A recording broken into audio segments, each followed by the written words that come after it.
এখন নিশুতি রাত। ধীরে ধীরে ঘড়ির কাঁটা এগোচ্ছে তিনের ঘরে। গাঢ় আধারে ডুবে আছে ধরাধাম। আকাশে উঠেছে মস্ত বড় পূর্ণিমার চাঁদ। বইছে মৃদু বাতাস। আশেপাশে কোথাও একদল কুকুর ডাকছে নিজস্ব স্বরে। একটা জোনাকির দেখা মিলেছে অদূরের ঝোপে। তারা নিজস্ব আলো জ্বালিয়ে উড়ে উড়ে ঘুরে ঘুরে বেড়াচ্ছে স্বাধীন মনে। থেমে থেমে ঝিঝি পোকাও তাল মেলাচ্ছে অদ্ভুত স্বরে। ঠিক সেই মুহূর্তে বাসা থেকে বেরিয়ে এলো শখ আর স্বর্ণ। হাঁটছে ধীর গতিতে। ভয়ে এদিক ওদিক তাকাচ্ছে সতর্ক দৃষ্টিতে। তাদের থেকে মাত্র কয়েক হাত দূরে অন্ধকারে দাঁড়িয়ে আছে একটি পুরুষ অব। দারোয়ান কাকাকে দেখা যাচ্ছে না। বেঘরে ঘুমাচ্ছে বোধ হয়। আর একটু সামনে এগিয়ে কাঙ্ক্ষিত ব্যক্তির দেখা পেয়ে দ্রুত এগিয়ে গেল তারা। আর্তনাদ করে ঝাপটে ধরল সেই আগন্তুককে। আঘাতপ্রাপ্ত শরীরে হালকা স্পর্শ যান বেরিয়ে যাওয়ার জোগাড়। তবুও আগন্তুক ব্যথাতুর শব্দ না করে নিজেকে সামলে নিল। জোরপূর্বক হাসার চেষ্টা করল। জনকে ঝাপটে ধরে কিছু বলার চেষ্টা করল। কিন্তু অতিরিক্ত জ্বরে কাঠ হয়ে আসা কণ্ঠস্বরে কোনো শব্দই বের হলো না। কয়েকবার শুকনো ঢোক গিলেও চেষ্টায় ব্যর্থ হল। তাকে এই অবস্থায় হাসতে দেখে শখ কান্নাভেজা স্বরে বলল, এ কি অবস্থা তোমার? কোথায় ছিলে তুমি? ফোন বন্ধ ছিল কেন? ছোট বোনের কথা শুনে বুঝে আসা চোখ দুটো পুনরায় খুলল সায়ন। আশেপাশে তাকালো। তারপর ধীরে ধীরে বলল, আমাকে ধর বোন। মাথা ঘুরছে। হাঁটতে পারছি না। মনে হচ্ছে এক্ষুনি পড়ে যাব। ভাইয়ের কথা শোনামাত্রই স্বর্ণ আর শখ দ্রুত তাকে ধরল। তাদের চোখে পানি দেখে সায়ন কাঁদতে বারণ করল। ফিসফিস করে জানালো, সে ঠিক আছে। এবং বাড়ির কেউ জানার আগে তাকে এখনই রুমে নিয়ে যেতে। ভাইয়ের অবস্থা দেখে কেউ কথা বাড়াল না, ধীরে ধীরে তলায় নিয়ে যেতে সামনে পা বাড়াল। চৌধুরী নিবাসের তলার রুমগুলো বাড়ির ছোট সদস্যদের দখলে। বড়রা থাকে নিচ তলায়। তলার সায়নের পাশে শুদ্ধর রুম। শুদ্ধর পাশটায় শখের রুম। শখ, স্বর্ণ এক রুমে থাকে। ওরা জন ঘুমায়ও একসাথে। কিন্তু শীতলকে নেয় না, কারণ শীতলের ঘুমানোর ভঙ্গিমা ভালো না। সে ঘুমের ঘোরে পাশের জনের বুকের উপর পা তুলে দেয়। ঘুমের ঘোরে বকবক করে। হাসে।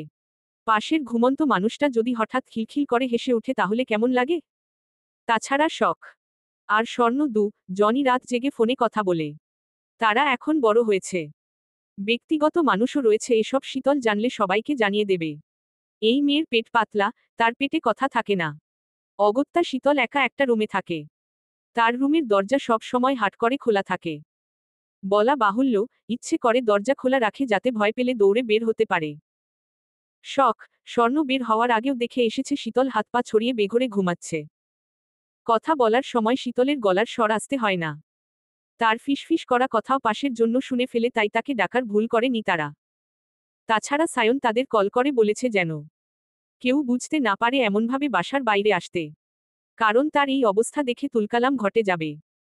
যা হবে সকালে দেখা যাবে, এই মুহূর্তে তার বিশ্রামের দরকার। শরীর ছেড়ে দিচ্ছে। অসহ্য ব্যথায় চোখ বুজে আসছে। তাছাড়া এবারই যে প্রথম তা নয়, এভাবে প্রায়দিনই মধ্যরাতে বাসায় ফিরে সে। আর তাকে চুপি চুপি বাসায় ঢুকতে সাহায্য করে তারই ছোট বোনেরা। তারা চারজন বাইরে থেকে সিঁড়ির কাছে আসতেই হঠাৎ ড্রয়িং রুমের লাইন জ্বলে উঠল।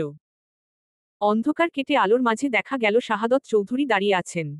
দৃষ্টি তাদের দিকে নিবন্ধ। ছোট চাচ্চুকে দেখে চারজন ধরা পড়ে মাথা নিচু করে নিল। তবে মনে মনে খানিকটা স্বস্তি পেল শারাফাত চৌধুরী কাছে ধরা না পড়ায়। উনার কাছে ধরা পড়লে খবর ছিল তাদের। শাহাদত চৌধুরী আঘাতপ্রাপ্ত সায়নের আপাদমস্তক তাকিয়ে দীর্ঘশ্বাস ছাড়লেন। ছেলেটার মাথায়, হাত পায়ে ব্যান্ডেজ করা। এই ছেলেকে কতবার বুঝিয়েছেন এসব রাজনীতি টাজনীতে না জোড়াতে, কিন্তু এই ছেলে কথা শুনলে তো। শুধু একবার নয়, বারবার বাড়ির সব সদস্যরা তাকে বুঝিয়েছে এসব না করতে, কিন্তু সে শোনেনি। বরং জেদ দেখিয়ে দলনেতা হয়েছে। তার চেলাপেলারা তাকে ভাই ভাই করে ডেকে মুখে ফেনা তুলে ফেলে। মিছিল, মিটিং করে। মারামারিতেও দেখা যায়। যত দিন যাচ্ছে রাজনীতির সঙ্গে আরও জড়িয়ে যাচ্ছে সে। এবং আজ জানা গেছে আবু সিদ্দিক নামের একজন রাজনীতিবিদের ডান হাত সে।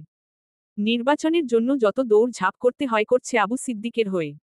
একথা শোনামাত্র শারাফাত চৌধুরী ভীষণ ক্ষেপেছে তার উপর। কারণ চৌধুরী নিবাসের কেউ সরাসরি রাজনীতিতে জড়ায়নি কখনো। সায়ন এই দুঃসাহস দেখিয়েছে। এসবের চক্করে কবে যে মার খেয়ে রাস্তায় পড়ে থাকে কে জানে। ভালো স্টুডেন্ট সে। রেজাল্টও ফার্স্ট ক্লাস। অথচ আবেগের বশে ভুল ডিসিশন নিয়ে ক্যারিয়ার নষ্ট করতে রাজনীতিতে নাম লিখিয়েছে। তাকে কোনোভাবেই বোঝানো যাচ্ছে না রাজনীতি এত সোজা নয়। রাজনীতিতে টিকতে গেলে নোংরা সাফ করার সঙ্গে নিজের গায়ে নোংরা লাগাতে হয়। লয়াল পার্সন হয়ে আর যাই হোক কখনো রাজনীতি করা যায় না। করলে যান, মানসহ, ক্ষমতা স্থায়িত্ব থাকে না। এসব ভাবতে ভাবতে উনি এগিয়ে এলেন। ড্রয়িং রুমের দেওয়ালে সেটে রাখা বড় দেওয়াল ঘড়ির দিকে তাকিয়ে সময়টা দেখে নিলেন। একবার তাকালেন বড় ভাইয়ের রুমের দিকে। ওই মানুষটা কিছুক্ষণ আগে রুমে গিয়েছে। ছেলের টেনশনে অস্থির হলেও কাউকে বুঝতে দিতে রাজি নন তিনি। সায়ন পরশুদিন দুপুরে সবার সঙ্গে খেয়ে বের হয়েছিল। এরপর খোঁজ পাওয়া যাচ্ছিল না তার। ফোনও বন্ধ ছিল। তার ফ্রেন্ডারাও খোঁজ দিতে পারছিল না।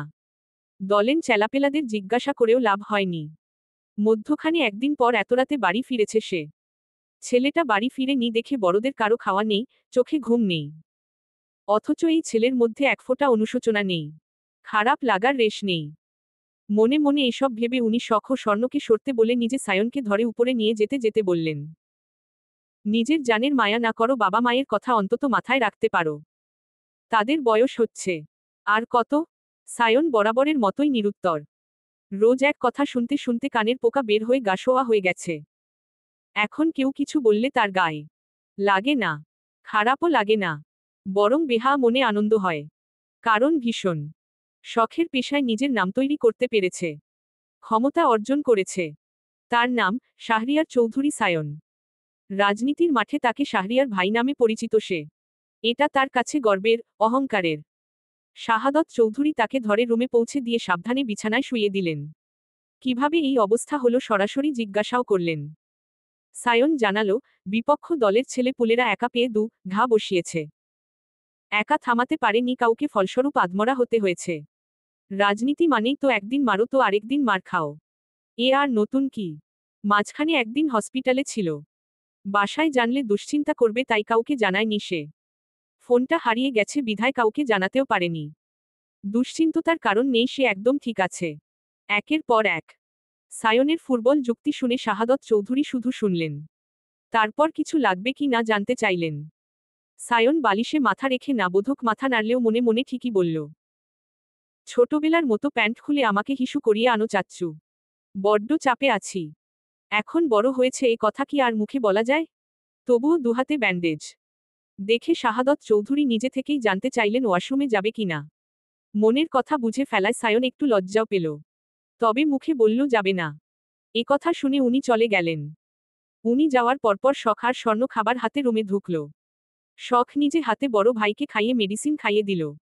এদিকে খাওয়ার পরপর প্রেসাবের চাপ আরও বেড়েছে। ছোট বোনদেরও বলতে পারছে না ওয়াশরুমে নিয়ে যাওয়ার কথা। যতই হোক বোন তো। এদিকে ঘড়িতে কাটা এসেছে 3-এর ঘরে। সময় কাটছে যেন বাতাসের গতিতে। অনেক রাত হয়েছে দেখে বোনদের ঘুমাতে যেতে বলে কাঠ হয়ে পড়ে রইল সে। শখ ভাইয়ের গায়ে চাদর টেনে পা বাড়াতেই সায়ন চোখ বন্ধ করা অবস্থায় বলল, শুদ্ধ কি বাসায় আছে নাকি চলে গেছে? ছোট ভাইয়া বাসাতেই আছে। ওকে ডেকে দিয়ে যা। আস্তে ডাকিস, কেউ যেন না শোনে। আচ্ছা ভাইয়া। এ কথা বলে শখ আর স্বর্ণ শুদ্ধর রুমের দরজায় নক করল। দুবার নক করতেই শুদ্ধ বেরিয়ে এলো। সম্ভবত পড়ছিল। এত রাতে জনকে দেখে কিছু বলার আগে স্বর্ণ জানালো সায়ন ডাকছে। এত রাতে সায়নের ডাকা মানে আহত হয়ে বাড়ি ফিরেছে। সে কথা না বাড়িয়ে তাদের যেতে বলে নিজেও পা বাড়াল বড় ভাইয়ের রুমে। শুদ্ধ সায়নের রুমে গিয়ে কেবল দাঁড়াতেই সায়ন তীক্ষ্ণ দৃষ্টিতে ছোট ভাইয়ের দিকে তাকালো। রাগে মুখ থমথম করছে তার। এতক্ষণ নিজেকে সামলালেও শুদ্ধকে দেখামাত্রই চরচর করে রাগ বাড়ছে। ইচ্ছে করছে নাক বরাবর ঘুষি বসিয়ে দিতে। শুদ্ধ বড় ভাইয়ের দৃষ্টির মানে বুঝেও নির্বাক। সে জানে তাকে ডাকার মূল কারণ। সে নিজেও ভাইয়ের দিক থেকে দৃষ্টি সরাল না, বরং চোখে চোখ রেখে সামনের সোফায় রাজকীয় ভঙ্গিমায় বসল। তাকে এভাবে বসতে দেখে সায়নের মেজাজ আরও বিগড়ে গেল। সে ব্যথা শরীরের চট করে উঠে বসল। তারপর রাগে ফুঁসতে ফুঁসতে বলল, যেটা করছিস ভালো হচ্ছে না, এখানেই থেমে যা। কোনটা ভালো হচ্ছে না? কিসের কথা বলছি ভালো করেই জানিস। মিষ্টি কথার বাওয়াল বাদ দিয়ে ঝেড়ে কাশ। তুমি কি আমার গফ যে মিষ্টি বাওয়াল ঝাড়? কেন ডেকেছ বলো? তুই আমার পিছু পিছু কৃষ্ণনগর কেন গিয়েছিল? শুদ্ধ সঠিক জবাবের ধারে কাছেও গেল না, বরং তোত্তারা কণ্ঠে তাচ্ছিল্য করে বলল, ভুল পথ ছেড়ে সঠিক পথে এসো। এতে তুমি, আমি জনেই ভালো থাকব। আমি সঠিক পথেই আছি। না নেই। তুমি ভুল মানুষের সঙ্গ পেয়ে ভুলকে সঠিক বলে চালিয়ে দিলে হবে না। তোমাকে আগেও বলেছি চোখ, কান খোলা রেখে আগে মানুষ চিনে পা বাড়াও। এখন তোর থেকে আমাকে মানুষ চেনা শিখতে হবে? আমি বোকা, তুই চালাক, এটাই বোঝাতে চাচ্ছিস? বোঝাতে চাচ্ছি না, সরাসরি বলছি, তুমি বোকা। বোকা বলেই যে কেউ সহজে তোমার ব্রেন ওয়াশ করতে পারে। তুমি না ভেবেই ভুল মানুষকে বাঁচাতে বুলেটের সামনে বুকে পেতে দাঁড়িয়ে যাও। সেই অন ইউ ভাই। শুদ্ধ। ভাইয়ের ধমক শুনেও শুদ্ধ দমল না। বরং সে আগের তুলনায় তীক্ষ্ণ সুরে পাল্টা জবাব দিল। চেঁচিয়ে সত্যকে মিথ্যা প্রমাণের বৃথা চেষ্টা করে এনার্জি লস করো না। এখনো সময় আছে, মানুষ চেনা শিখে নাও। নয়তো চরম মূল্য দিতে হবে তোমাকে। আজ তোমার দলের একজনকে মেরেছি একই কাজ করলে। আগামীতে আরও 10 জনকে মারব। একজন রিসার্চার হিসেবে শুধু নাম কামিয়েছি তা কিন্তু নয়, ঘাড়ত্তারা হিসেবেও নামডাক রয়েছে আমার। আর সেটা তোমার থেকেও কেউ ভালো জানে না নিশ্চয়ই। ঢাকায় ফিরে যা। এসবের মধ্যে নিজেকে জড়াস না। এক কথা বারবার বলতে পারবো না। এর আগে তোর গায়ে হাত তুলিনি, আর তুললেও চায় না। ফিরে যা। নিজের কাজে মন দে। আমার পার্টি অফিসের আশেপাশে তোকে যেন না দেখি। সবার কাছে তুই ভালো ছেলে, তাই হয়েই থাক। বড় ভাই যদি ভুল পথে পা বাড়ায় তাকে সঠিক পথে আনার দায়িত্বটাও আপনা আপনিই ছোট ভাইয়ের ঘাড়ে চলে আসে।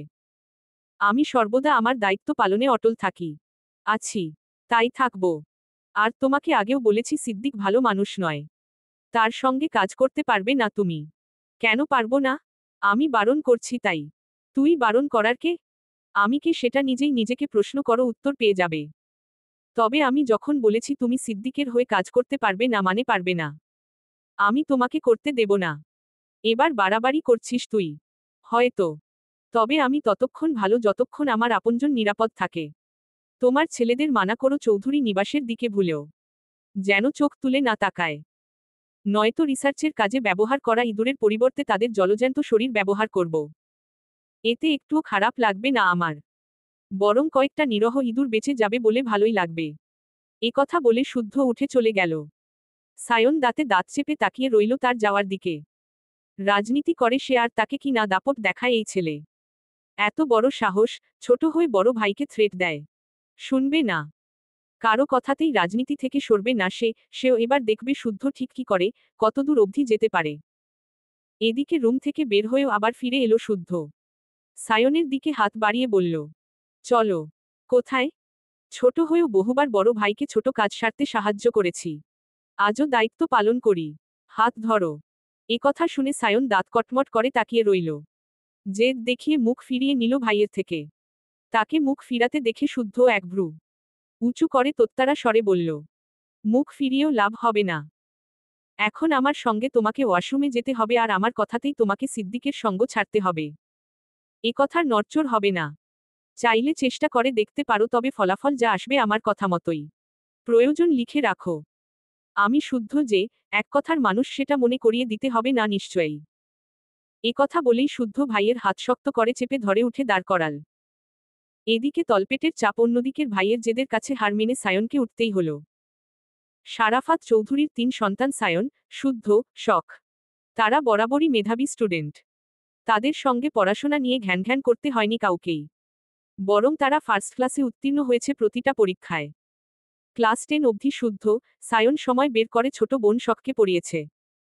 তার জটিল সমস্যাগুলো যত্ন করে বুঝিয়েছে। বুঝাতে গিয়ে কখনো মেরেছে, কখনো বকেছে। শখ মার বকা খেয়ে তাদের কাছেই পড়া শিখেছে। শখ সায়নের কাছে পড়ত ইংলিশ, শুদ্ধর কাছে ম্যাথমেটিক্স। তাদের পড়ানোর ধরনে আলাদা করে টিউশনির ব্যবস্থা করে দিতে হয়নি কখনো। বোনের জন্য প্রয়োজনীয় সাজেশন, নোটস তারা নিজেরা কালেক্ট করে এনে দিত।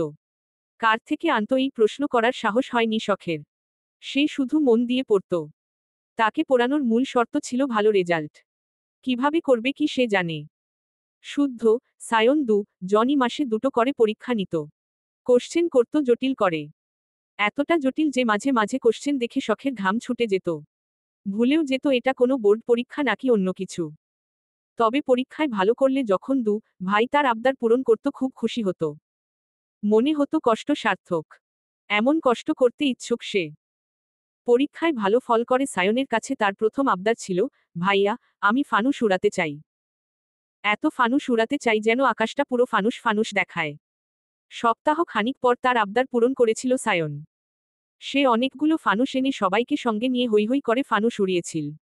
কি যে চমৎকার ছিল সেই মুহূর্তটুকু। রাতের বেলা ছাদে গিয়ে আকাশের দিকে তাকালেই সেদিনের কথা পড়ে যায় তার। সায়ন এই বাড়িতে বড় ছেলে হলেও বাড়িতে সবার সঙ্গে হাসি মুখে কথা বলে, মজা করে, বোনদের পেছনে লাগে, হাতভর্তি জিনিস এনে দেয়, ছোট খাটো আবদার পূরণ করে। তবে তার থেকে শুদ্ধ একটু ব্যতিক্রম। সহজে হাসতে দেখা যায় না তাকে। হাসলেও মুচকি হাসি অবধি সীমাবদ্ধ। এই স্বভাব পেয়ে তার বাবার শারাফাত চৌধুরী থেকে। শারাফাত চৌধুরী যুবককালের কার্বন কপি যেন শুদ্ধ। কথায় কাজে একই রকম তোত্তারা স্বভাবের। যা পছন্দ নয় কখনো করবে না। তাকে দিয়ে সে কাজ কেউ করাতে পারবে না। আবার যা পছন্দ তার থেকে কেড়ে নিতে পারবে না। যেটা তার শুধু তারই। যেটা করবে বলে ঠিক করবে, সেই করবেই। তাকে আটকানো মুশকিল প্রায়ই। স্বাভাবিক কথা বলার সময়ও তার দৃষ্টি দেখে আচমকা বুকটা ধক করে ওঠে। মনে হয় এই বুঝি মনের গোপন কথা পড়ে ফেলল। সায়নের সঙ্গে সব ভাইবোনের সম্পর্ক খুনসুটিপূর্ণ হলেও শুদ্ধর সঙ্গে বনিবনা পড়ে না কারো। শারাফাত আর শুদ্ধ বাড়ির এই দুই পুরুষ একটু আলাদাই বলা চলে। নিজের আপন ভাই হলেও শক্তাকেও একটু ভয় পায়। পরীক্ষায় ভালো ফল করে সে ভয় ভয় শুদ্ধর কাছে আবদার করেছিল, ভাইয়া তোমার কাছে আমি কিছু চাই। খাতাতে ম্যাথ করতে করতে শুদ্ধ চোখ তুলে বোনের দিকে তাকালে শখ থতমত খায়। কথা ভুলে যায়। কথার খই হারিয়ে সে ভুলে যায় কি বলতে চেয়েছিল। বোন ভয় পাচ্ছে দেখে শুদ্ধ নরম সুরে জিজ্ঞাসা করেছিল, কি চাস বল। রিসার্চার সোয়াইব চৌধুরী শুদ্ধ, বোন হিসেবে সবার কাছে এক্সট্রা সম্মান পেতে চাই। তোমাকে সফল রিসার্চার হিসেবে দেখতে চাই আমি। একথা শুনে শুদ্ধ জবাব দেয়নি, হাসেও নি। শুধু বোনের দিকে তাকিয়ে মাথা নেড়ে সম্মতি জানিয়েছিল। রিসার্চার হওয়ার তারও স্বপ্ন ছিল কিন্তু শারাফাত চৌধুরী চাইতেন সে মেরিনার হোক। বড় বড় শিপে শিপে ঘুরে বেরাক দেশ হতে দেশান্তর। যখন বোনকেও সাপোর্ট পেতে দেখল সেও সিদ্ধান্তে অটল রইল। এরপরেই পড়াশোনার তাগিদে চলে গেল ঢাকায়। সায়নের ব্যস্ততা বেড়ে গেল। দুই ভাইয়ের কাউকেই না পেয়ে শখ টিউশন টিচারের ব্যবস্থা করে দেওয়ার জন্য বাবাকে জানালো।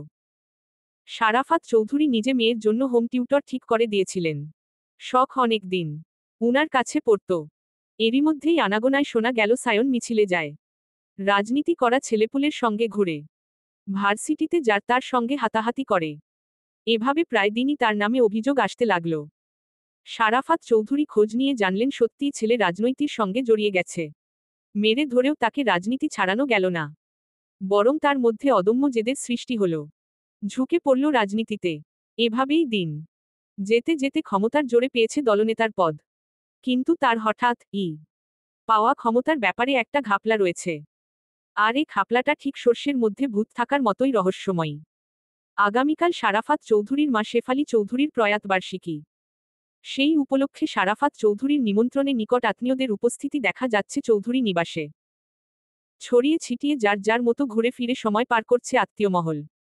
কেউ কাজে হাত লাগিয়েছেন, কেউ বা সমালোচনায় ব্যস্ত। শতরূপা চৌধুরী এখনো আসেনি, তবে জানিয়েছে কালকে সময় মতো চলে আসবে। জটিল একটা কেসের দায়িত্ব উনার ঘাড়ে, তাই আজ সময় করে উঠতে পারেননি। খাওয়া দাওয়ার অনুষ্ঠান যেহেতু কালকে অবশ্যই আসবেন। নিমন্ত্রিত মানুষদের আপ্যায়নে ত্রুটি না রাখতে চৌধুরী তিনকর্তা এক একজন এক এক দায়িত্ব নিয়েছেন এবং কাজ ভাগ করে উনারা সেসব কাজে ব্যস্ত। চৌধুরী নিবাসের বাগান এরিয়ায় প্যান্ডেল তৈরির কাজ চলছে। সারি সারি চেয়ার পেতে সেখানে বসানো হবে আমন্ত্রণিত মেহমানদের। রান্নার আয়োজন প্যান্ডেল থেকে একটু দূরে। আত্মীয় স্বজন, পাড়া প্রতিবেশী, চেনাজানা মানুষসহ দুটো এতিমখানায় খাবার পাঠানো হবে। সব মিলিয়ে 1000 মানুষের খাবারের আয়োজন করা হয়েছে। তবে এবারই প্রথম তা নয়। প্রতি বছর এই দিনটিতে এভাবেই এত এত মানুষ খাওয়ান শারাফাত চৌধুরী এবং দোয়া চেয়ে নেন মৃত বাবা ও মায়ের জন্য। ঘড়িতে সময় সকাল 10:30। শুদ্ধ আর সাওয়ান চৌধুরী বাজার সাদাইয়ের কাজ সেরে কেবল বাসায় ফিরেছে। প্রচণ্ড গরমে যান যায় যায় অবস্থা। পরনের টি শার্ট ভিজে জবজব করছে। আজ সকাল থেকে সূর্যটা যেন মাত্রারিক্ত ক্ষেপে আছে। রাগের বহিঃপ্রকাশ হিসেবে গরমের তীব্রতা দুর্ভোগ হিসেবে উগরে দিচ্ছে জনজীবনে। এদিকে এত মেহমান, এত গল্প কথা, হাসাহাসির শব্দে মেজাজটা যেন আপনা আপনিই চিরচির করে বেড়ে যাচ্ছে। অসহ্য লাগছে সবকিছু। গতরাতে ঠিকঠাক ঘুম পুরো না হওয়ার কারণে মাথা ভার হয়ে আছে। চোখ লাল হয়ে আপনা আপনি বুজে আসছে। তবুও নির্বিকার হয়ে মেজ চাচ্চুর সঙ্গে বাজারের কাজ সারল শুদ্ধ। ডেকোরটরের লোকদের কাজ বুঝিয়ে দিল। লিস্ট দেখে যেগুলো মিস গেছে সেগুলোর নতুন করে লিস্ট করল। আবার বাজারে গিয়ে সেগুলো এনে বাবুর্চিকে হাতে ধরে বুঝিয়েও দিতে হবে। ড্রয়িং রুমে অনেক মানুষের উপস্থিতি দেখে সাওয়ান চৌধুরী নিজেও ফ্রেশ হওয়ার জন্য সোফা ছেড়ে উঠে দাঁড়িয়ে শুদ্ধকে বললেন, যা ফ্রেশ হয়ে রেস্ট নে, একটু পরে আবার যেতে হবে। হুম। একথা বলে সাফওয়ান চৌধুরী চলে গেলে অগত্যা শুদ্ধও উঠে দাঁড়াল। উকিঝুঁকি মেরে মা কিংবা বোনদের কাউকে দেখতে পেল না। এত গরমে বাইরে থেকে এলো কেউ যে এক গ্লাস পানি দেবে তাও কারো হোশে নেই। রান্নাঘরের সামনে আত্মীয়দের জটলা দেখে নিজেও আর সেদিকে গেল না। ক্লান্ত শরীরে সিঁড়ি বেয়ে উঠার সময় দেখা হলো স্বর্ণের সঙ্গে। স্বর্ণকে দেখে বিরক্ত স্বরে বলল, সবগুলো একসাথে কোথায় হারাস তোরা? কাজের সময় একটাকেও পাওয়া যায় না। সায়ন ভাইয়াকে মেডিসিন দিতে গিয়েছিলাম। মা কোথায়, দেখেছিস? বড় মা রান্নাঘরে আছে বোধ হয়। মাকে গিয়ে বল আমার খাবারটা উপরে পাঠিয়ে দিতে। ঠিক আছে। একথা বলে শুদ্ধ পাশ কাটিয়ে রুমের চলে গেল। তাকে যেতে দেখে স্বর্ণ ওড়নার আড়ালে থাকা ফোনটা শক্ত করে ধরে শ্বাস ছাড়ল। ভাগ্যিস ধরা পড়ে নি, নয়তো শীতলের ফোনটার মতো তার ফোনটাও অকালে অক্কা পেত। সে আশেপাশে তাকিয়ে ফোন কানে ধরে পড়ে কথা বলবে বলে কল কেটে আগে ছুটল রান্নাঘরে। শুদ্ধ ভাইয়ের আদেশ মানে সঙ্গে সঙ্গে করা প্রয়োজন। নয়তো বাস কখন কোন দিকে আসবে তা বলা মুশকিল। বাড়ির গৃহিণীরা রান্নাঘরে বসে গল্পে গল্পে অনুষ্ঠানের জন্য আনা বাজার সাদাই গুছিয়ে রাখছেন। এখানে শীতল, শখও আছে। শখ মায়ের হাতে হাতে কাজ গুছিয়ে দিলেও শীতল বসে বসে কিসমিস চিবাচ্ছে। তার মন মেজাজ খুব খারাপ। এতটা খারাপ কেউ কিছু বললেই খেকিয়ে উঠছে, তর্ক করছে, ঝগড়াও হয়েছে জনের সঙ্গে। তারপর সকাল থেকে গাঢ় হয়ে রান্নাঘরে বসে আছে।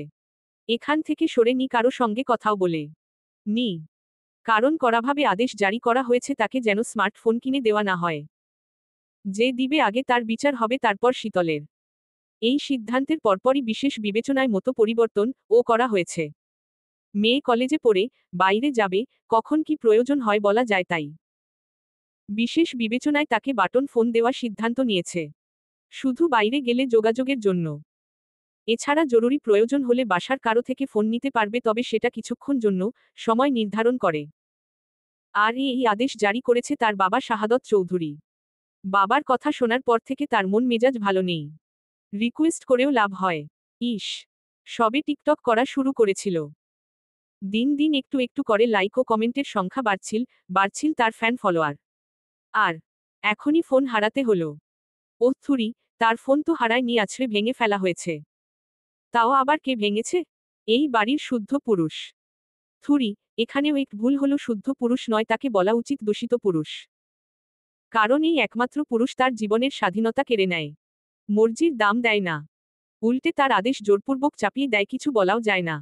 বললে চেলাকাঠের বাড়ি। প্রচলিত এক কথায় আছে না, ছোট মরিচের ঝাল বেশি।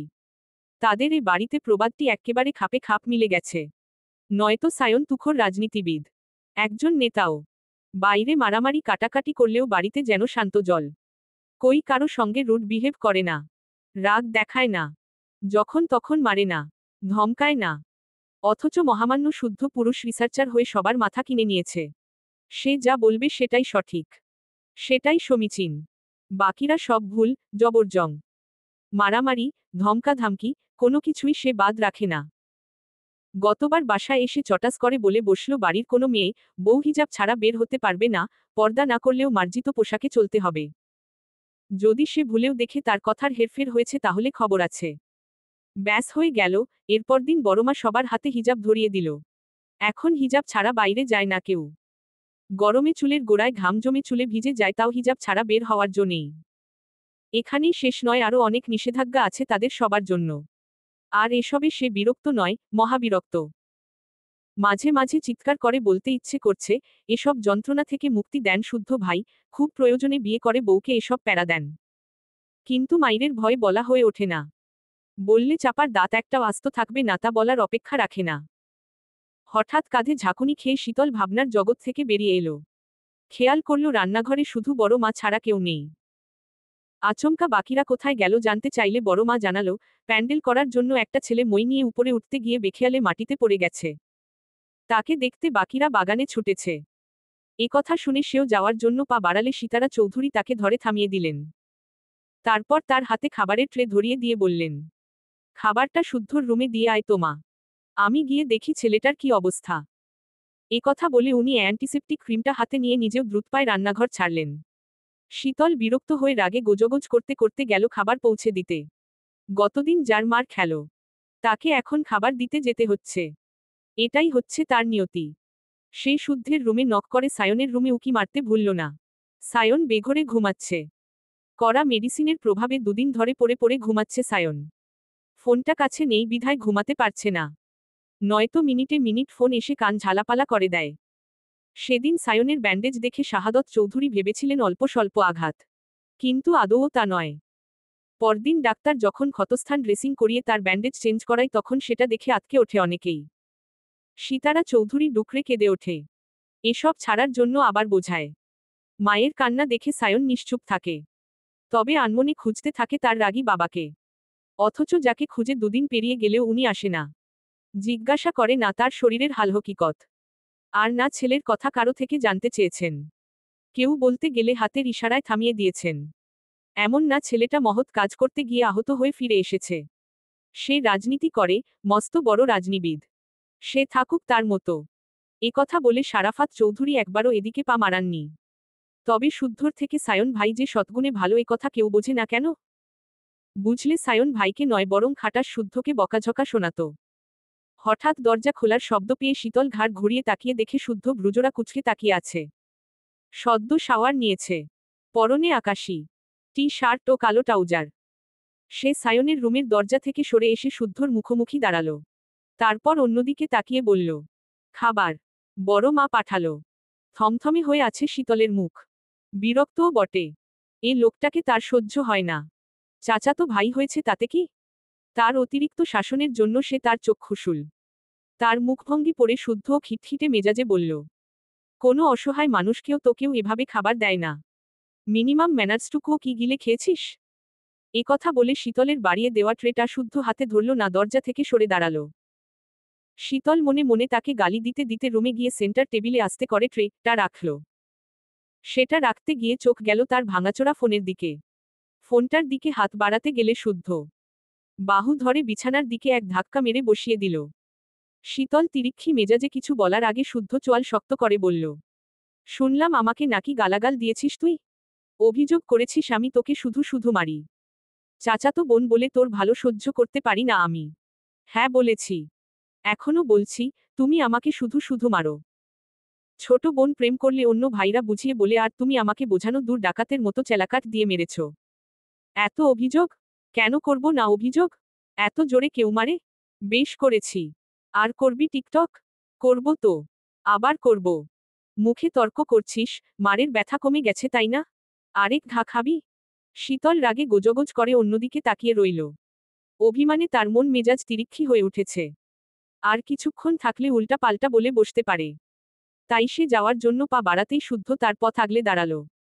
তারপর নিজেকে সামলে জোরে জোরে শ্বাস ছেড়ে ল্যাপটপটা এগিয়ে দিয়ে হিসহিসিয়ে বলল, কমেন্ট বক্স দেখ। শীতল ল্যাপটপ কোলে নিয়ে পা তুলে বিছানার এক কোণে বসল। শুদ্ধ কথা না বাড়িয়ে খেতে বসল। কিছু খেয়ে মেডিসিন খাওয়া জরুরি তার। শীতল গালে হাত দিয়ে কমেন্ট বক্স চেক করতে করতে হাসছে। ফ্যানরা তার টিকটক পছন্দ করেছে, প্রশংসা করছে, আরও বেশি করে টিকটক করার জন্য উৎসাহ দিচ্ছে। এরা কত ভালো চায় তার।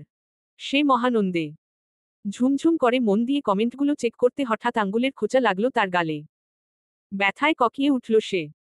ব্যথাতুর শব্দ শুনে শুদ্ধ ভ্রু কুচকে তাকাতেই খেয়াল করল শীতলের বাম গাল দিয়ে রক্ত বের হচ্ছে। দিন যাবৎ শীতলের কপালে, গালে, থুতনিতে চারটা ব্রণ উঠেছে।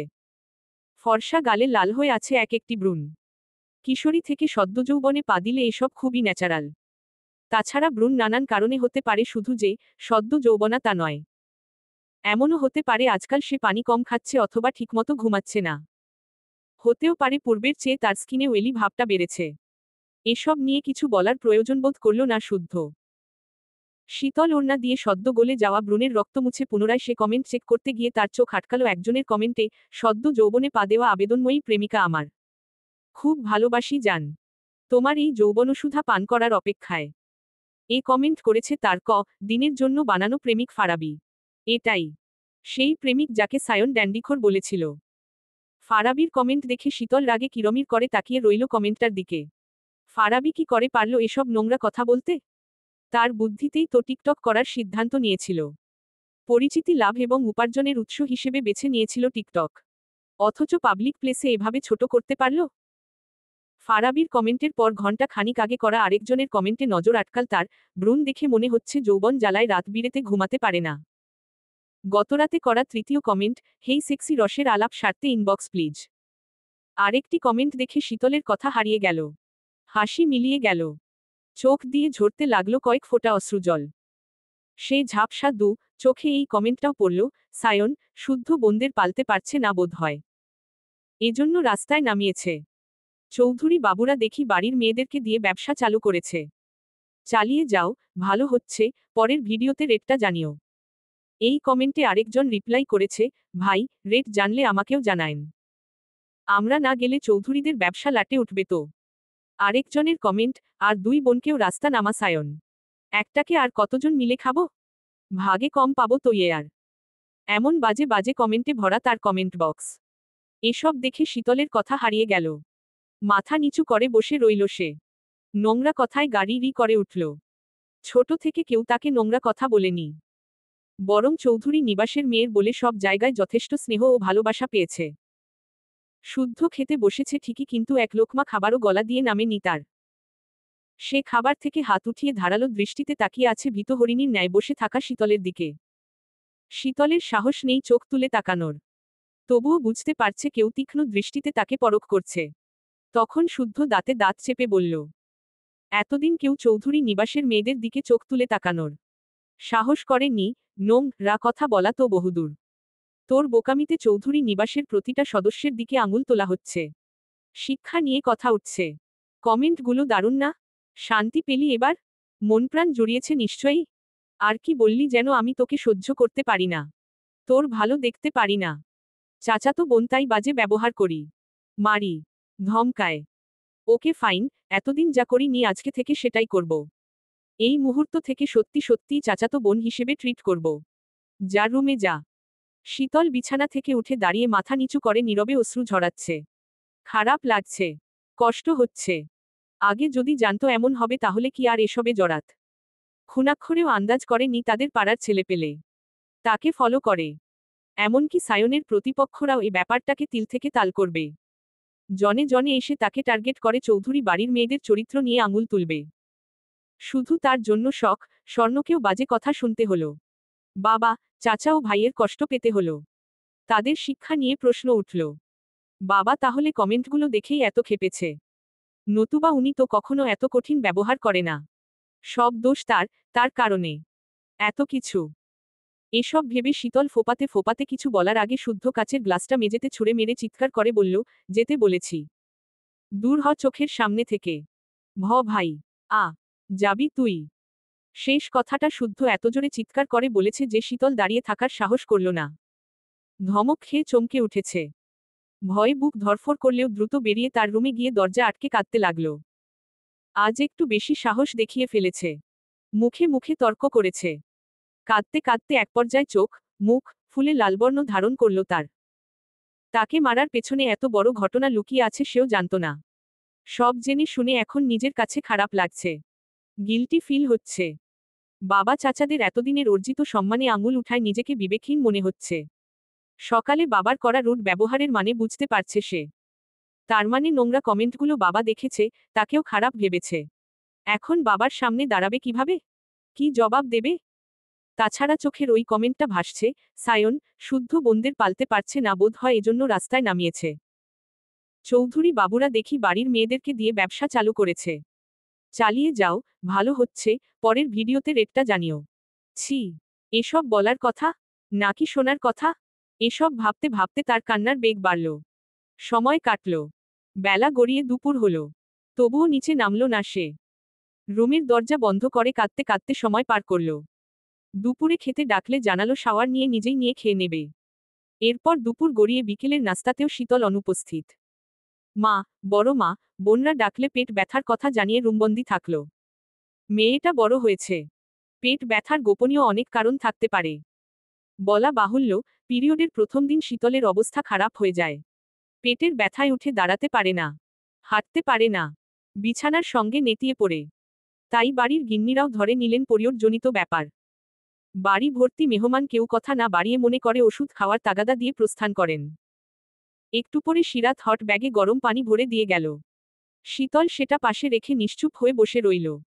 সন্ধ্যা পেরিয়ে রাতের আধার ঘনিয়ে এসেছে। রাতের খাবারের জন্য চৌধুরীরা ছেলে মেয়ে নিয়ে একসঙ্গে খেতে বসেছেন। বাড়িতে মেহমানের সংখ্যা বেড়েছে। যে যার মতো নিয়ে খেয়ে নিচ্ছে। ড্রয়িং রুম ভর্তি মেহমান। বাগানে রয়েছে অনেকজন। যাদের বাসা কাছে তারা খেয়ে চলে গেছে, যাচ্ছে আবার আগামীকাল সকালে আসবে। শারাফাত চৌধুরীর কথায় বাড়ির প্রতিটি সদস্যকে একসঙ্গে খেতে হবে, তাই বসেছেও সকলে।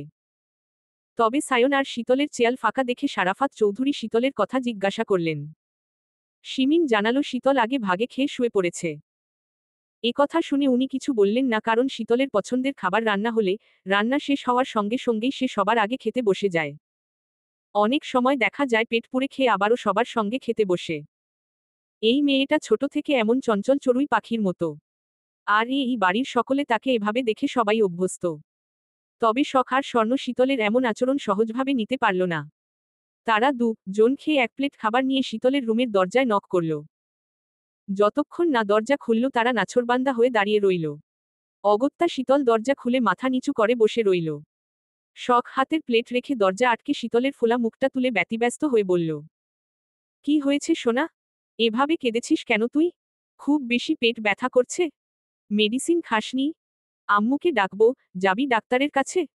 শীতল নত মস্তকে নাবোধ হয় মাথা নাড়াল।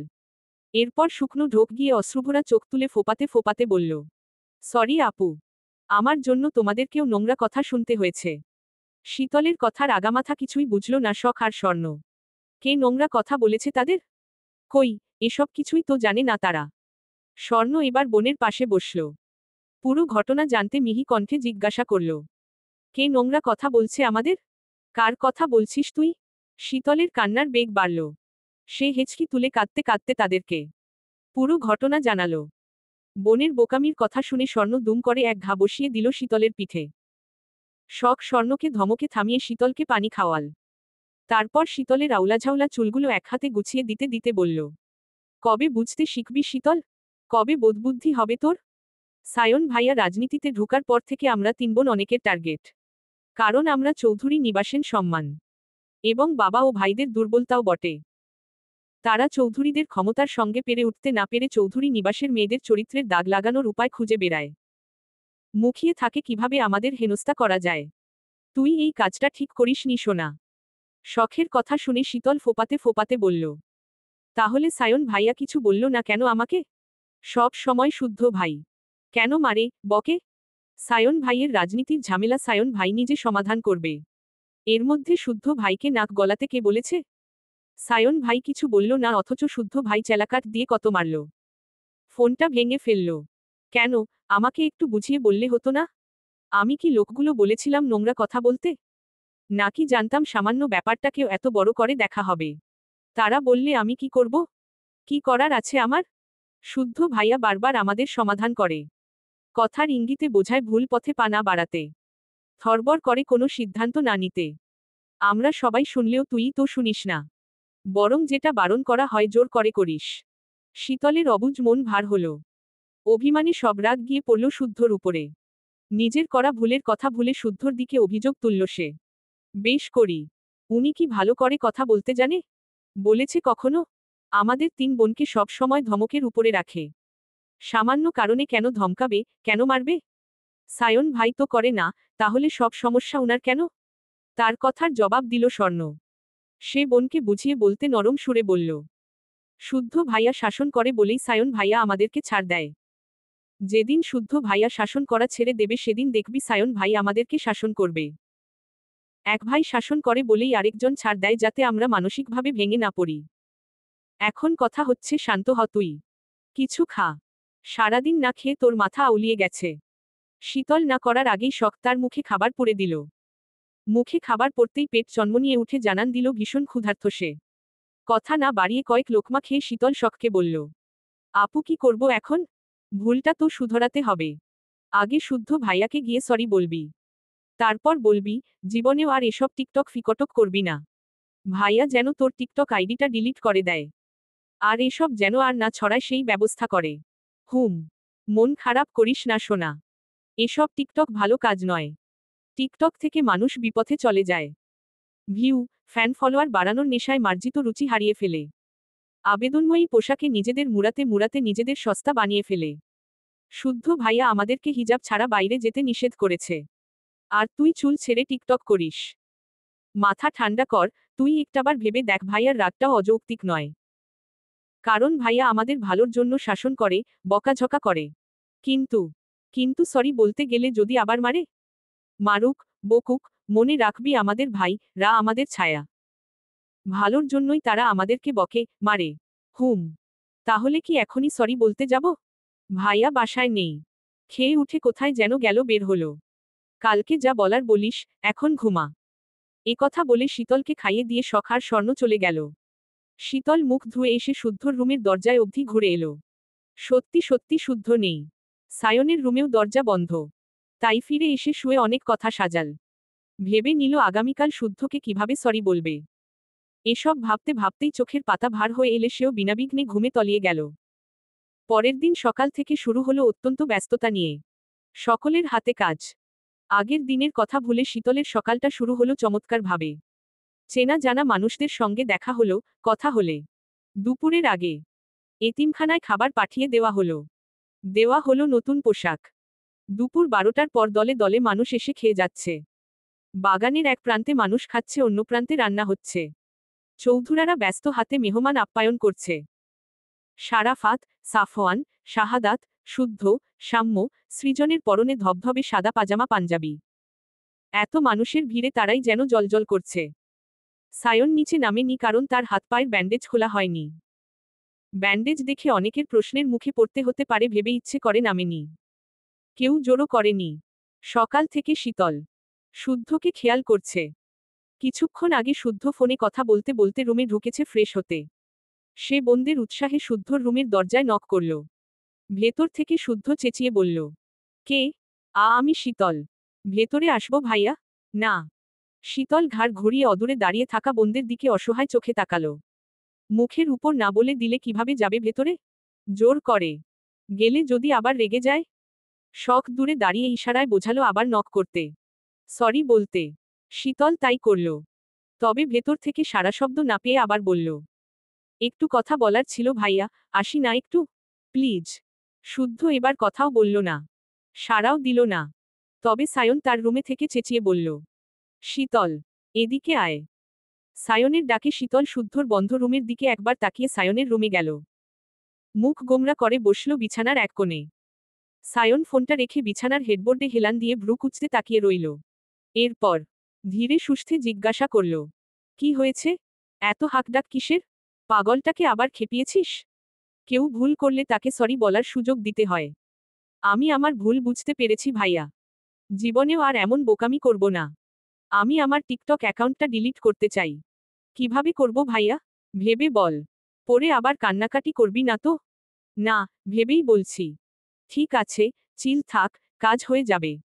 তবে মনে রাখিস, আমাদের দুই ভাইকে ছাপিয়ে তোরা বোনরা কেউ কিছু করতে পারবি না। আর কেন পারবি না, বলতো? কারণ আমাদের দৃষ্টি সবসময় তোদের দিকে থাকে। তাই বলছি, যা করেছিস করেছিস, এসব আর মাথাতেও আনিস না। ছোট বলে একবার মাফ করা যায়, বারবার না। আর হবে না। গুড। আর এসব নিয়ে মন খারাপ করতে থাকতে যেন না দেখি। আমরা আছি। কথা শুনে শীতল মিষ্টি করে হাসল। এতক্ষণে বুকের ভারটা যেন কমে আসল। শান্তি লাগছে এখন। একজনকে বলে তো ঝামেলা মেটানো গেল, আরেকজন না হয় পরে সামলানো যাবে। কথা ভেবে সে সায়নের রুম থেকে বেরিয়ে বোনদের সঙ্গে তাদের রুমে গেল। তিনজনে গালগল্পে মেতে উঠল। কি নিয়ে একযোগে হাসল। নিচে অনেক মানুষ, তাই কেউই আর নিচে না গিয়ে মুভি দেখতে বসল। মুভি দেখতে দেখতে অনেকটা সময় পার করে সন্ধ্যার আজানের পর তিনজনে একসাথে নিচে নামল। খাওয়া এবং খাওয়ানোর পর্ব শেষ। অনেক মেহমান চলেও গেছে।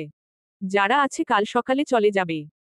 সিতারা বেগম ব্যস্ত হাতে খাবার প্যাক করছে দেখে শীতল রান্নাঘরের দিকে পা বাড়ল। জিজ্ঞাসা করল, এগুলো কাকে পাঠাবে বড়মা? শুদ্ধ চলে যাবে। তাই দিয়ে দিচ্ছি। আজই? হ্যাঁ, ল্যাবে নাকি জরুরি কাজ পড়ে গেছে। এ কথা বলতে বলতে তড়িঘড়ি করে শুদ্ধ নেমে এলো। বাবা চাচার থেকে বিদায় নিয়ে মায়ের কাছে আসতেই শীতলের সঙ্গে চোখাচোখি হলো। সে দ্রুত চোখ সরিয়ে মাকে বলল, সারাদিন কাজ করেও কাজ শেষ হচ্ছে না তোমার? বললাম না একটু রেস্ট নিতে। এই তো হয়ে গেছে। এখনই যাচ্ছি বাবা। সবাইকে নিয়ে সাবধানে থেকো। বের হচ্ছি আমি। এ কথা বলে সীতারা চৌধুরী শুদ্ধর দিকে একটা ব্যাগ এগিয়ে দিল। এসব দিতে না করার পরও দিয়েছে দেখে খুব বিরক্ত ও হল। ছেলের বিরক্তমাখা মুখ দেখে সীতারা চৌধুরী তার মাথায়, পিঠে, স্নেহের হাত বুলিয়ে বলল, এবার তাড়াতাড়ি আসিস আব্বা। গেলে তো বাড়ি আসার কথা মনে থাকে না। আর বেশি কিছু দেইনি তো, 3 পাগলের জন্য অল্প একটু খাবার দিয়েছি। ওরা তো এলো না তাই। শুদ্ধ কথা বাড়াল না। সময় দেখে ব্যাগটা নিয়ে ভাই বোনদের উদ্দেশ্য করে বলল, আমার রুমে গিফট বক্স আছে, যার যারটা নিয়ে নিস। আমার কানে যেন কারো নামে অভিযোগ না আসে। এ কথা বলতে বলতে সে বাসা থেকে বেরিয়ে গেল। গিফটের কথা শুনে সাম্য, সৃজন, শীতল, শখ আর স্বর্ণ একে অপরের মুখ চাওয়াচাওয়ি করে ছুটতে শুরু করল। বড়রা সাবধান করলেও শুনল না। হুড়মুড় করে সিঁড়ি বেয়ে উঠে গেল শুদ্ধর রুমে। শুদ্ধর রুমের সেন্টার টেবিলের উপর যার যার নামে গিফট বক্স রাখা। সৃজন, সাম্য, শখ, স্বর্ণ যার যার নামের গিফট বক্স তুলে নিল। শীতলের নামের কোনো গিফট বক্স নেই দেখে খুব অবাক হলো সকলে। কোনোবার এমনটা তো হয় না। তবে শীতল কথা বাড়াল না, শুধু মন খারাপ করে নিজের রুমের দিকে হাঁটা ধরল। এই যে মিস শাহরিয়ার ভাই কি বাসায় আছে? হঠাৎ পেছনে থেকে কারো কথা শুনে ঘুরে তাকালো শখ। লম্বা চওড়া, শ্যামবর্ণের এক যুবক হাসি মুখে তাকিয়ে আছে তার দিকে। শাহরিয়ার ভাই বলায় বুঝল কথাটা তাকেই জিজ্ঞাসা করা হয়েছে, কারণ সায়নের নাম শাহরিয়ার। তবে এই ছেলেকে চেনে না সে। কখনো দেখেছে বলেও মনে হচ্ছে না। হবে হয়তো পার্টি লোক। কোনো প্রয়োজনে সায়নকে বাড়িতে খুঁজতে এসেছে। লোকটা জবাবের আশায় মুখের দিকে তাকিয়ে আছে দেখে সে ছোট্ট করে জবাব দিল, জি, ভাইয়া বাসাতেই আছে। ডেকে দেওয়া যাবে? কথা ছিল, বলবেন মন্টি এসেছে। নামটা শুনে কেন জানি শখের হাসি পেল। মস্তিষ্কে ধাক্কা দিল মাউন্টেন ডিউ। মাউন্টেন থেকে মন্টি। এত সুদর্শন ছেলের সঙ্গে নামটা বড্ড বেশি বেমানান লাগল। কারো নাম নিয়ে কটু কথা বলা ঠিক না। এগুলো বাজে অভ্যাস। তাই সে মনকে ধমকে সম্মতিসূচক মাথা নাড়িয়ে ভেতরে চলে গেল। এদিকে ক্লাসের সময় হয়ে যাচ্ছে। প্রথম ক্লাসটা ধরতে পারবে কি না কে জানে। সে দ্রুত পায়ে তলায় উঠে সায়নের রুমের দরজা নক করল। ভাইয়া, ভাইয়া শুনতে পাচ্ছ? এই ভাইয়া, তোমার সঙ্গে মন্টি নামের একজন দেখা করতে এসেছে। ঘুমে কাতর সায়নের কোনো হুঁশ নেই। কড়া মেডিসিনের প্রভাবে গভীর ঘুমে তলিয়ে আছে। এদিকে শখ একনাগারে নক করেই যাচ্ছে। এজন্যই সায়নকে ডাকতে আসতে চায় না। ডেকে ডেকে গলা শুকিয়ে মরুভূমি হয়ে যায়, তবুও সায়নের কানে ডাক পৌঁছায় না। শুদ্ধর ঘুম খুব পাতলা। একবারের বেশি দুবার ডাকলেই উঠে যায়। আর সায়ন মহিষ টাইপের, ঘুমালে দিন দুনিয়া ভুলে যায়। সকালবেলা হুট করে কারো রুমে প্রবেশ করা উচিত না, তাই আবার ডাকল। বেশ কয়েকবার ডাকার পর সায়ন ঘুম ঘুম চোখে ভেজানো দরজার দিকে একবারও তাকিয়ে ভেতরে ঢোকার অনুমতি দিল। শখ রুমে ঢুকতে ঢুকতে হাত ঘড়ির দিকে তাকিয়ে ব্যস্ত হয়ে বলল, ভাইয়া, তুমি নিচে যাবে? নাকি উনাকে উপরে আসতে বলবো? কার কথা বলছিস? মন্টি নামের একজন তোমার সঙ্গে দেখা করতে এসেছে। বাগানে দাঁড়িয়ে আছে। মন্টিকে? চিনলাম না তো। আমিও চিনি না। কখনো দেখিও নি। হবে হয়তো তোমার পার্টির লোক। তুমি বললে উপরে পাঠাবো। আচ্ছা পাঠিয়ে দে। তা কোথাও বের হচ্ছিস নাকি তুই? হুম। ক্লাস আছে আমার। ফিরবি কখন?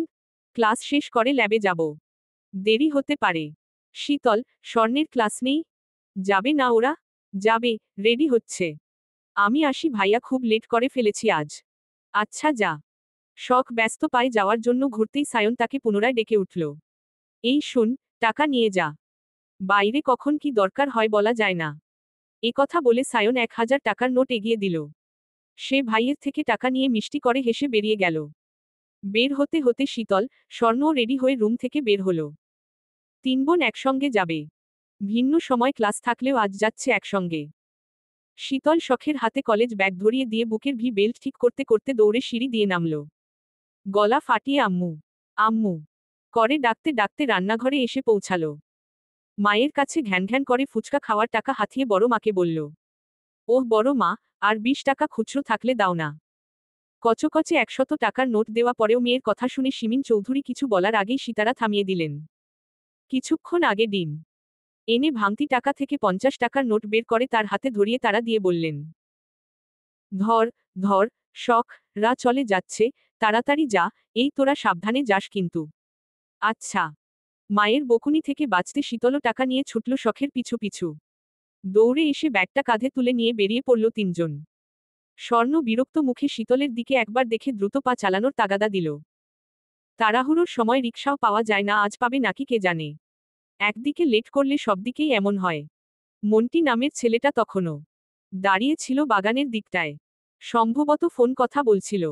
তাদেরকে দেখে কান থেকে ফোন সরিয়ে ঘুরে তাকালো।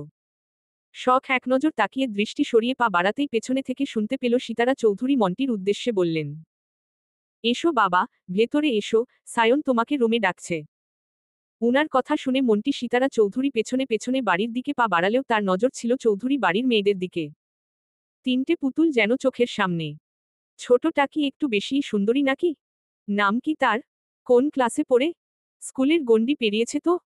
চৌধুরী নিবাসের মেয়েরা দেখতে এত সুন্দরী জানত না সে। এজন্যই কি তার বাবা তাকে বলেছিল, যাচ্ছ যাও, তবে চৌধুরীদের মেয়েদের দিকে নজর দিও না। মেয়েগুলো ভালো হলেও ভাই দুটো ডেঞ্জারাস। একবার যদি দেখে তুমি বোনদের দিকে তাকিয়েছ চিলের মতো উড়ে এসে কখন চোখ তুলে নিয়ে যাবে, আফসোস করারও সময় পাবে না। তাই নাকি? এত সাহস তাদের? হুম। আর তাদের বিশেষত্ব হলো তারা ছাড় দেয় কিন্তু ছেড়ে দেয় না। তুমি একটু বেশি বেশিই বলছো বাবা। কই তাদের নামে এমন কিছু শুনিনি কখনো। বোকারা কথা রোটাতে পছন্দ করে আর বুদ্ধিমানরা গোপনে কাজ সারে। তারা সমাজের সম্মানিত মানুষ। সামান্য আচরও গায়ে লাগাতে দেয় না। আর শাহরিয়ার রাজনীতির মানুষ। সে বাড়িতে ভদ্র কিন্তু বাইরে রাস্ত হয় না। যতটুকু জানি সে কারো গায়ে হাত তুলে হাত রা করে না। সরাসরি মাটিতে গ্যারে গলায় ছুরি চালায়। বাবার কথায় সে হেসেছিল।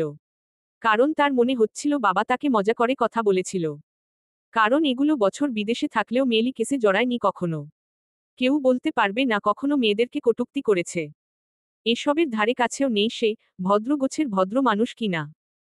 তাছাড়া ইশতিয়াক ভাই তার বড় বোন আশাল তার স্কুল ফ্রেন্ড।